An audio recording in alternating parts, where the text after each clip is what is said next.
अस्सलाम वालेकुम नाज़रीन, मैं हूं मंसूर अली खान। अपने डेली चैनल के ऊपर आपको खुश आमदीद कहेंगे। पिछले 12 घंटे की आम तीन खबरों के साथ एक दफ़ा फिर आपके सामने हाजिर। आपसे दरख्वास्त, चैनल को सब्सक्राइब करना मत भूलिए, बेल आइकन प्रेस कीजिए। अगर आपको वीडियो पसंद आए उसे लाइक और शेयर ज़रूर कीजिएगा। आज जनाब इमरान खान साहब की रिहाई से मुतालिक, उनकी बीमारी से मुतालिक आज पाकिस्तान तहरीक इंसाफ की जानिब से प्रेस कॉन्फ्रेंस की गई। उस प्रेस कॉन्फ्रेंस को भी ज़रा एवेल्युएट करेंगे। इसके साथ साथ जो पिंकी का मामला है वो कहाँ तक पहुंचा है उसके बारे में बड़ी एक इंटरेस्टिंग खबर जो है उसके हवाले से आई है कि पिंकी के हवाले से पिंकी एक्चुअली गिरफ्तार किस तरह हुई है। ये बड़ी इंटरेस्टिंग खबर है। इसकी कुछ मजीद तफसीलात जो है वो सामने आई हैं, वो भी आपके साथ शेयर करेंगे। इंटरनेशनल खबरें भी शामिल करने की कोशिश करूंगा अगर मेरे पास टाइम बचा तो।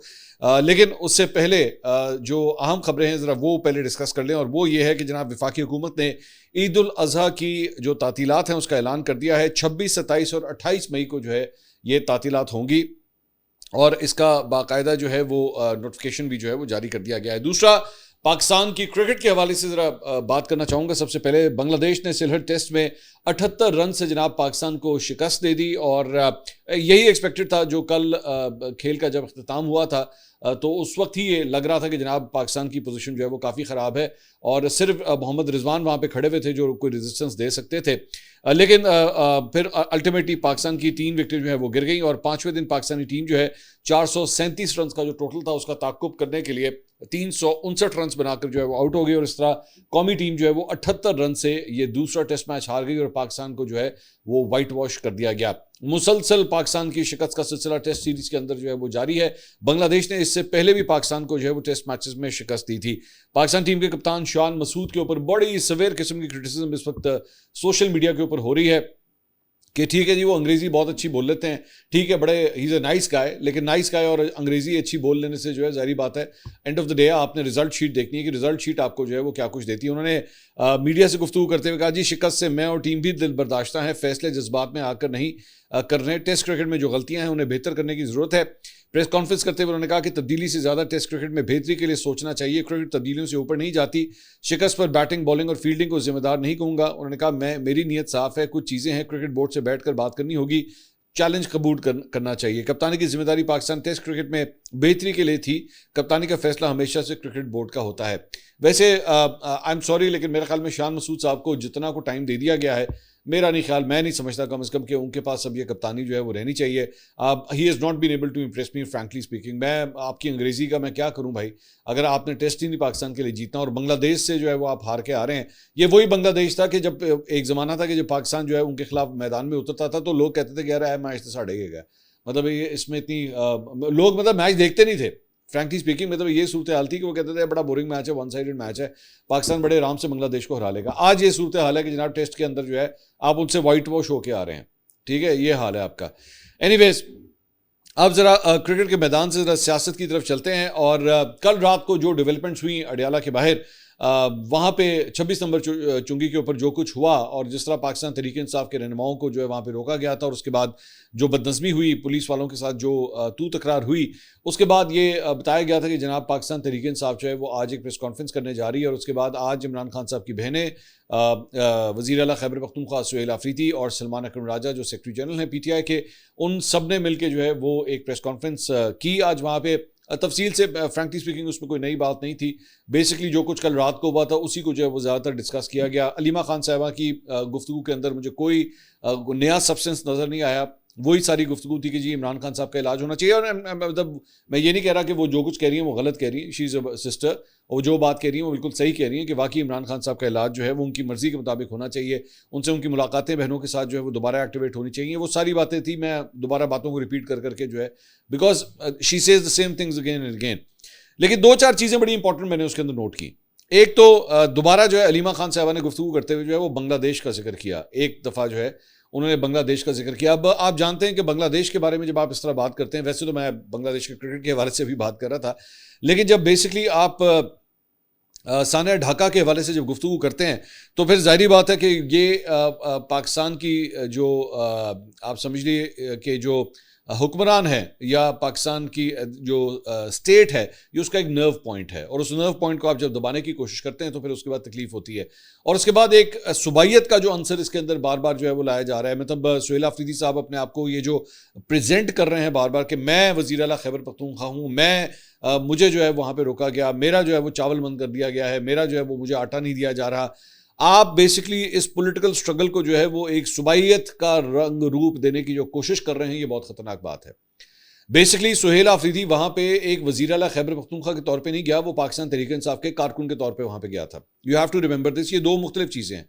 आप वहां पे जब आप वहां पे गए थे तो आप बेसिकली खैबर पख्तूनख्वा का केस लड़ने के लिए नहीं गए थे, आप इमरान खान साहब से इजहार यकजहती के लिए गए थे, जो कि एक्चुअली उन्होंने खुद कहा है। So don't mix up these two things. मैं जानता हूं अलीमा खान साहबा बार बार सुहेल आफरीदी साहब का जो नाम लेती हैं कि जी उन्हें आना चाहिए, वो आ जाएं, और वो आ गए, ठीक है, आपने कर लिया, ये सारा कुछ कर लिया, लेकिन उसके बाद ये जो सुबाइयत का कार्ड आप प्ले करने की कोशिश कर रहे हैं सारे मामले के साथ, ये बहुत खतरनाक बात है। क्योंकि इस मौके के ऊपर अलीमा खान साहबा ने एक्चुअली इस प्रेस कॉन्फ्रेंस में खुद भी कहा कि जी पंजाब के लोग भी जो है वो आए हुए थे और इन मुश्किल हालात के अंदर भी आए हुए थे। सो this is not about Khyber Pakhtunkhwa versus Punjab. इसको इस स्ट्रगल को जो है वो ये जो शेप देने की आप कोशिश कर रहे हैं, ये बड़ा डेंजरस ट्रेंड है। और बेसिकली आप माजी के अंदर भी जो है वो बार बार जब अपनी पॉलिटिक्स की बात आती है तो कभी आप पाकिस्तान के हवाले से, कभी आप IMF को लेटर्स लिखते हैं, कभी आप सिविल नाफरमानी की बात करते हैं, आप पैसे हुंडी के जरिए भेजने की बात करते हैं, वो सब कुछ जो बेसिकली एक रियासत पाकिस्तान के नर्व पॉइंट्स हैं, आप उसको हिट करते हैं, आप अपनी पॉलिटिक्स को जो है वहां पे लेके जाते हैं। Don't do that. इससे सिर्फ और सिर्फ आपका नुकसान होगा। मैं दोबारा ये बात कर रहा हूं, आपकी कॉज के ऊपर मुझे एतराज नहीं है, आप अपनी कॉज को जो है वो बेशक आप आगे लेके चलें, लेकिन आप कॉज को जिस गिफ्ट रैपर के अंदर लेकर आ रहे हैं ना, वो खतरनाक है, वो बहुत खतरनाक है। इससे आपका मामला ठीक होने के बजाय और ज्यादा खराब होगा। ये जो आप इंप्रेशन दे रहे हैं कि जनाब ये सब कुछ जो है वो बेसिकली इमरान खान के साथ जो कुछ हो रहा है ये खैबर पख्तूनख्वा के साथ किया जा रहा है, डोंट डू दैट। ऐसा आप भी जानते हैं, ऐसा मैं भी जानता हूं कि कतई तौर पे ऐसा नहीं है। इसकी एक बहुत बड़ी एग्जांपल जो है वो सबसे बड़ी ये है कि ये बार बार ये लोग बात जो है वो ये कहते हैं कि जनाब हमें जो है वो जो हमें वसाइल हैं जो खैबर पख्तूनख्वा को मिलने चाहिए थे वो हमें नहीं दिए गए, जो कि एक्चुअली बात गलत है। आप भी जानते हैं, मैं भी जानता हूँ, इसका पूरा का पूरा एक्चुअली एक तज्जिया है। मैं मिसाल के तौर पे सिर्फ एक छोटी सी एग्जांपल आपके साथ शेयर करूंगा कि जून 2026 तक 7वें NFC अवार्ड तक जो है इसके गुज़िश्ता 15 साल का अगर एक मुआयना किया जाए, 2010 से नवंबर 2025 तक वफाकी हुकूमत ने खैबर पख्तूनख्वा को जो है मजमूई तौर पर 8,404 अरब रुपए दिए हैं। इस पूरे टेन्योर के अंदर 2010 से 15 साल के अंदर 8,404 जो 8.4 ट्रिलियन रुपए ये बनते हैं। सिर्फ 7वें NFC अवार्ड के तहत सूबे को जो है वो 5,802 अरब रुपए जो है वो दिए गए हैं, जो डिविजिबल पूल के 14.62% हिस्से में जो है वो ये बनता है, जो कि 686% इजाफा जाहिर करता है। इसके साथ साथ ताज़ा तरीन मिसाल जो है वो 17 दिसंबर 2025 को जारी होने वाली जो है वो 46 अरब रुपए की किस्त है, जो अभी खैबर पख्तूनख्वा की हुकूमत को मिली है। सो ये बड़ा एक डेंजरस ट्रेंड है जो आप जिसको आप फॉलो करने की कोशिश करें। एक बात। दूसरी बात, ये एक बड़ी इंटरेस्टिंग बात हुई इस प्रेस कॉन्फ्रेंस के अंदर। एक सहाफ़ी ने एक्चुअली सुहेल आफरीदी, अच्छा पहले बाय द वे जब इन तीनों अफराद ने, सलमान अकरम राजा, सुहेल आफरीदी साहब, अलीमा खान साहबा, इन्होंने जब सारी गुफ्तगू कर ली तो उसके बाद वो गुफ्तगू करके उठने लगे, तो जर्नलिस्ट वहाँ पे जो है वो कुछ नाराज़ हुए। उन्होंने कहा कि जनाब हम इतनी देर से बैठे हुए, हमारे सवालों के जवाब तो दें। तो उसके बाद जो है वो बैठ गए। उसके बाद उन्होंने सवालों के जवाब देना शुरू किया। एक मौके के ऊपर वहाँ पे एक साहब ने, एक जर्नलिस्ट ने उनसे पूछा कि ये बताइए कि ये कहा जा रहा है कि आपकी मोहसिन नकवी से कोई खुफिया मुलाकात हुई है और बैरिस्टर गौहर भी उसके अंदर मौजूद थे, क्या ये हकीकत है? क्या ऐसा हुआ है कि आपकी मुलाकात हुई है मोहसिन नकवी से? तो उन्होंने उसका जवाब देते हुए उस सवाल को ही टोटली डक कर दिया। ना उन्होंने डिनाई किया, उन्होंने कहा कि देखिए इमरान खान साहब की मुश्किलात के लिए जो है वो अगर किसी से मिलना भी पड़ता है तो हम मिल लेंगे। ठीक है, अब ये बड़ी इंटरेस्टिंग बात है, वो ऐसा तजाद है। अलीमा खान साहबा वहाँ पे बैठी हुई थी, उन्होंने मोहसिन नकवी साहब के खिलाफ कहा कि जी हमें उनसे कोई उम्मीद नहीं है और वो जो है वो गलत बयानी करते हैं, वो सब कुछ है। आप भी जानते हैं, मैं भी जानता हूँ, आप खुद अपने मुंह से ये बात कहते हैं कि मोहसिन नकवी साहब जो हैं वो बेसिकली इस्टेब्लिशमेंट से ताल्लुक़ रखने वाले जो हैं वो एक शख्स हैं और इसी वजह से मौजूदा सेटअप का वो हिस्सा है और वो उनको रिप्रेजेंट करते हैं। आप मुलाकातें भी करते हैं उनसे और मुलाकात करके उसके बाद छुपाते भी हैं इस बात को। आपको स्ट्रेट फॉरवर्ड जब उस जर्नलिस्ट ने ये सवाल किया था, आप उसको इनकार करते कि नहीं जी ऐसा नहीं है, हम नहीं मानते, ऐसा नहीं है, मैंने तो कोई मुलाकात नहीं की। यानी आपने मुलाकात की है, बिल्कुल उसी तरह की है जिस तरह अली अमीन गंडापुर करता था। और जब अलीमीन गंडापुर करता था, या अलीमीन गंडापुर ये कहते थे कि जनाब इमरान खान साहब की रिहाई के लिए अगर किसी ने सबसे ज़्यादा काम किया है तो वो मोहसिन नकवी है, तो फिर आप में और आज अलीमीन गंडापुर में क्या फ़र्क है? आप भी तो वही काम कर रहे हैं जो उन्होंने किया था। अलबत्ता गंडापुर साहब ने अपना मसल जो है वो ज़्यादा दिखाया था। अगर आप एक्चुअली स्ट्रीट पावर की बात करें तो उन्होंने मसल जो है वो ज़्यादा दिखाया था। दूसरी एक बड़ी इंटरेस्टिंग चीज़ मैंने प्रेस कॉन्फ्रेंस में नोट की कि साइफर का जिक्र किया गया। इसके ऊपर सलमान अकरम राजा साहब ने भी थोड़ी सी बात की, कुछ सोहेल अफरीदी साहब ने भी बात की, कुछ अलीमा खान साहबा ने भी बात की कि जी साइफर जो है वो देखिए सच्चा साबित हो गया, इमरान खान जो है वो सच्चा साबित हो गया है, और वो साइफर जो है वो एक हकीकत है। ये टिपिकल एक टैगलाइन उन्होंने बनाई हुई है, साइफर एक हकीकत है। भाई साइफर एक हकीकत है, लेकिन उसमें लिखा क्या हुआ है पहले इसके ऊपर तो बात कर लो। तो लेकिन बस इस हद तक की बात करनी है, इससे आगे नहीं जाना, इससे आगे नहीं जाना। चले मैं आपको एक रोड मैप दे देता हूं, मैं आपको एक रोड मैप दे देता हूं, आप मुझे इस रोड मैप पे जरा फॉलो करके दिखाएं, ठीक है? आप ये कहते हैं ना कि जनाब इमरान खान साहब जो है वो सही साबित हो गए, अमेरिका ने इनकी हुकूमत गिराई थी, यही है ना, यही टैगलाइन है आप लोगों की, ठीक है, मान लिया। आ जाओ जरा इसके ऊपर आ जाए, करें ऐलान करें अगला कि जनाब हम अमेरिकन एम्बेसी के सामने जाकर एहतजाज करेंगे, करें। इस्लामाबाद का जो डिप्लोमेटिक एनक्लेव है, कहें जी हमने वहां पे जाना है, बाकी भी जाने की कोशिश करते रहे ना, आप भी जाके दिखाएं, करें ऐलान इस बात का कि जनाब अमेरिका ने साइफर आ गया है, साइफर ने साहब प्रूव करता है, हम जा रहे हैं जनाब एहतजाज करने के लिए, करें एहतजाज, कहें सलमान अकरम राजा को ऐलान करें इस चीज़ का।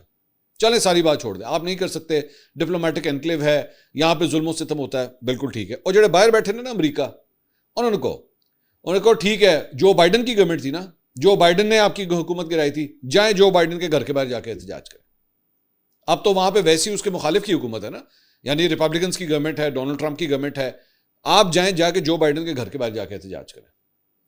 एक काम ये करें, दूसरा काम जो बाइडन को ले जाए अमेरिकन कोर्ट के अंदर, यूएस कोर्ट के अंदर ले जाएं उसे जनाब ये डॉक्यूमेंट आ गया है, ये साइफर जो है ना वो रिलीज हो गया है, साइफर जो है वो पब्लिक हो गया है, मीडिया के अंदर आ गया है, ये है वो सबूत, और इस सबूत की बुनियाद के ऊपर जनाब हम जो बाइडन के खिलाफ जो है वो मुकदमा दर्ज करना चाहते हैं। आप एक सॉवरेन स्टेट थे ना, आप खुद ही कहते हैं कि जिन्हें वहां के प्राइम मिनिस्टर को जो है वो गिरा दिया गया, ठीक है, हटा दिया गया, बिल्कुल ठीक है, इनके कहने पर हटाया गया, बिल्कुल ठीक है, जो बाइडन की गवर्नमेंट ने किया ना, व्हाइट हाउस इसमें शामिल था, आपके मुताबिक, उसी खबर के मुताबिक लिखा हुआ है उसमें कि व्हाइट हाउस की इजाजत के बगैर ये सब कुछ नहीं हो सकता था। उसी केबल के अंदर वो जो साइफर है उसमें लिखा हुआ है कि ये जो कुछ भी डोनाल्ड लू कह रहा है ये व्हाइट हाउस के आशीर्वाद के बगैर नहीं कह रहा होगा, यानी कि जो बाइडन भी इन्वॉल्व था इसके अंदर। तो ले जाएं जो बाइडन को, डोनाल्ड लू को भी ले जाएं, कोर्ट के अंदर ले जाएं उसे। ये जो बाहर बैठे हुए ना वहां पे अमेरिका के अंदर, आपके जितने भी लौंडे लपाड़े ये सब कुछ जो बैठ के अपने यूट्यूब के चैनल चलाते हैं, इनसे कहें जाके एहतजाज करें, वहां पर शुरू हो जाए, फौरन शुरू करें।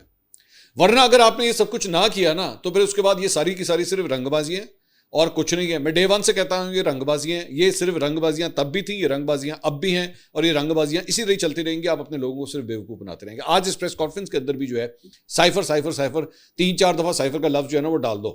वो जिस तरह हांडी पकड़ी होती है ना, कहते हैं ए वाला मसाला भी पा दे, ए वाली सब्जी भी पा दे, ये साइफर की सब्जी इस्तेमाल करना बंद करें। अगर कुछ करना है तो ठोस तरीके से करके दिखाएं।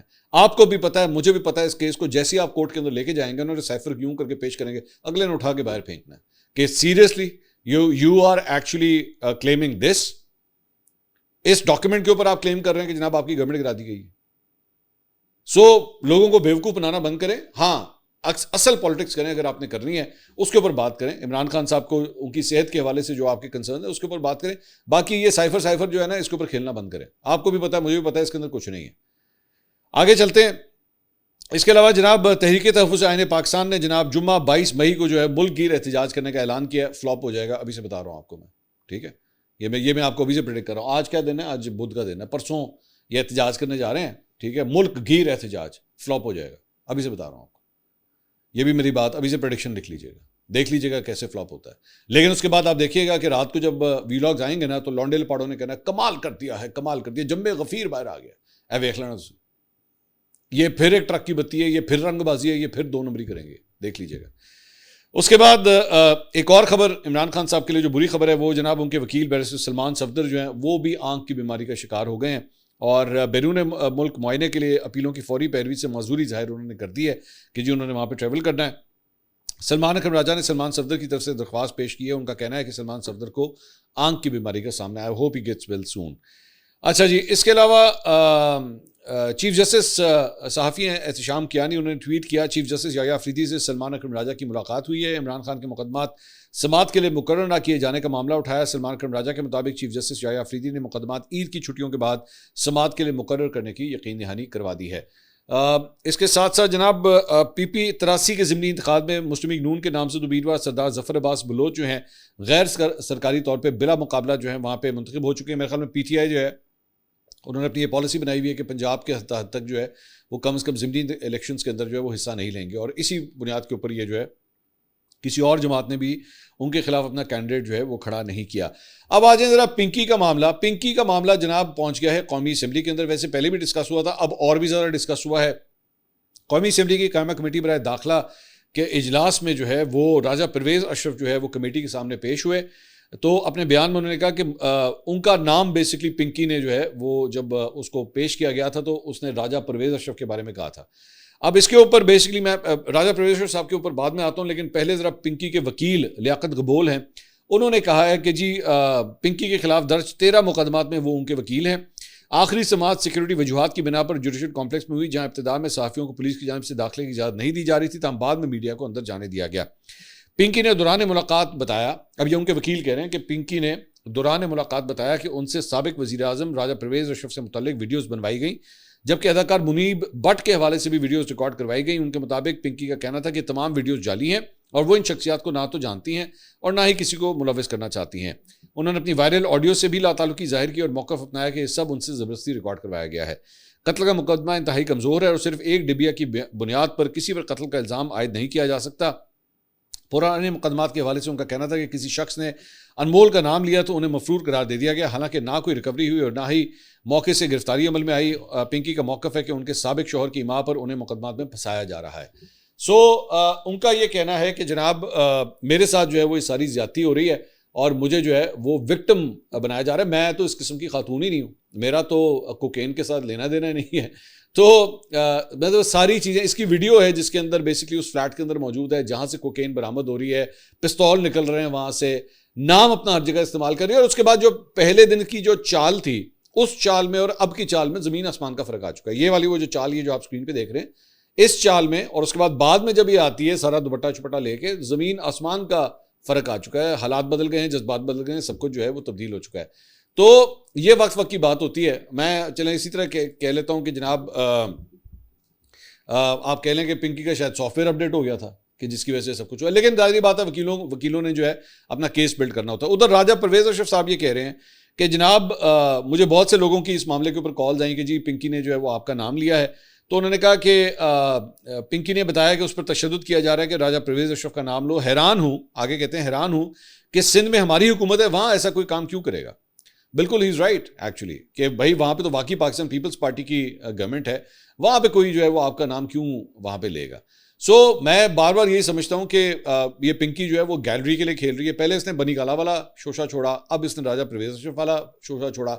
उसको भी पता है राजा परवेज़ अशरफ जो है वो पाकिस्तान पीपल्स पार्टी के एक सीनियर रहनुमा है और अगर उनका नाम लूँगी तो सिस्टम जो है ना वो पूरी तरह हिलेगा कि भाई ये क्या हो रहा है, ये क्या कंस्पिरेसी थ्योरी हो रही है।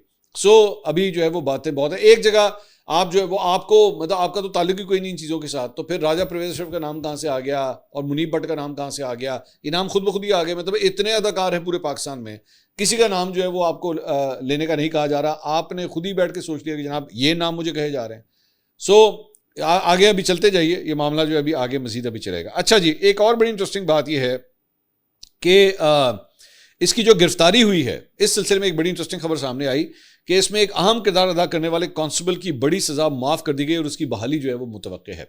बेसिकली ये कांस्टेबल जो है बताया जाता है कि ये भी पिंकी के साथ एसोसिएटेड था, लेकिन इसने की डील। अब ये डील बड़े मज़े की है। ज़राए के मुताबिक ये अहलकार माजी में पिंकी का सहूलतकार रहा और मुबैना तौर पर भारी रकूम बटोरता रहा। खुफिया रिपोर्ट्स पर अहलकार के खिलाफ अफसरान ने सख्त कार्रवाई की थी और वो डिसमिस भी हो चुका था। अहलकार आला पुलिस अफसर के पास पेश हुआ तो उसे पिंकी की गिरफ्तारी का टास्क दिया गया कि भाई तुम इसके साथ एसोसिएट रहे हो, तुम ही इसे गिरफ्तार करो, और बदले में तमाम सजाएं माफ करने की जो है उसे पेशकश की गई। इस अहलकार ने 1 हफ्ते में टास्क पूरा कर दिया और पिंकी की गिरफ्तारी उसी अहलकार की निशानदेही पर अमल में लाई गई और मज़कूरा अहलकार की बहाली के साथ साथ उसकी तमाम बड़ी सजाएं माफ करने का जो है वो फैसला कर लिया गया। यानी पिंकी के घर का बंदा जो है वो ही उसने पिंकी की लंका ढा दी। बेसिकली वादा माफ गवाह, चले आसान अल्फाज में आप ये कह लीजिए कि वादा माफ गवाह जो है वो सामने आया तो और चीका उन मंदिया ने, अब तो उसकी चीखें मारना बनता है, अब तो वो इसका भी नाम लेगी, उसका भी नाम लेगी, सबके नाम लेगी। So this is what's going on in the Pinky case. इसके साथ साथ एक और डेवलपमेंट ये है कि जनाब मोहसिन नकवी साहब जो हैं वो दोबारा ईरान जो है वो पहुंच गए हैं। अभी उन्होंने 2 या 3 दिन का दौरा जो है वो ईरान का किया था और बड़ी तेजी से ये शटल जो है वो इस वक्त चल रही है इनकी इस सारे मामले के अंदर। तो एक्सपेक्टेड यही है, कोशिशें की जा रही है, लास्ट डिच एफर्ट्स जो हैं वो किए जा रहे हैं कि किसी तरह ईरान और अमेरिका के दरमियान जो है वो मामला रिजॉल्व किया जाए। एंड मोहसिन नकवी साहब यहाँ पे भी बड़ा एक अहम किरदार अदा कर रहे हैं। सो मोहसिन नकवी साहब जो है वो अडयाला के हवाले से भी जो है वो सेंट्रल फिगर है कि जनाब पाकिस्तान तहरीक इंसाफ ने अगर किसी से बात करनी है तो Mohsin Naqvi is the person, और वहाँ पे ईरान अमेरिका के मामला के अंदर भी जो है वो मोहसिन नकवी साहब अपना किरदार अदा कर रहे हैं। अगली वीडियो में आपसे दोबारा मुलाकात होगी। अल्लाह हाफ़िज़।